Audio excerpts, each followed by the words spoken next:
ഓം നമോ ഭഗവതേ വാസുദേവായ. ശ്രീ വിഷ്ണു സഹസ്രനാമ സ്തോത്രം നാമം 30. ഓം അവ്യയായ നമഃ.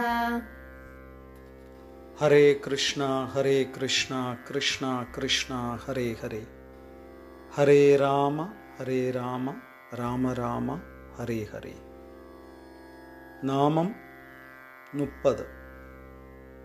അവ്യയനിധി. അവ്യയം എന്നാൽ കുറയാത്തത് എന്നർത്ഥം. ഒരിക്കലും കുറവ് സംഭവിക്കാത്ത നിധിയായി നിലനിൽക്കുന്നതുകൊണ്ട് ഭഗവാനെ അവ്യയനിധി എന്ന് പറയുന്നു. പ്രളയകാലത്ത് എല്ലാം നശിക്കുമ്പോൾ കാലവും കർമ്മങ്ങളും തൊട്ട് പ്രപഞ്ചത്തിലുള്ള എല്ലാം സൂക്ഷ്മരൂപത്തിൽ വിഷ്ണുവിൽ ലയിക്കുന്നു.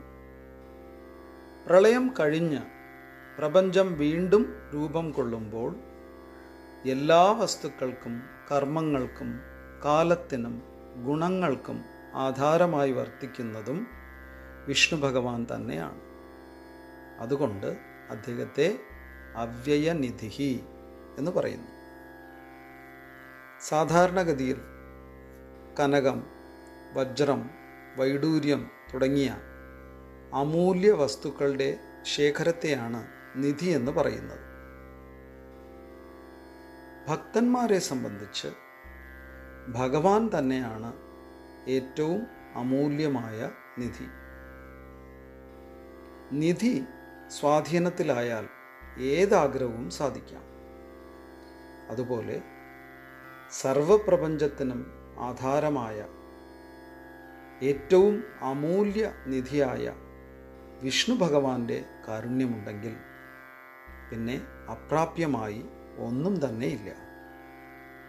അതുകൊണ്ടും ഭഗവാനെ അവ്യയനിധി എന്ന് പറയുന്നു. ഹരേ കൃഷ്ണ.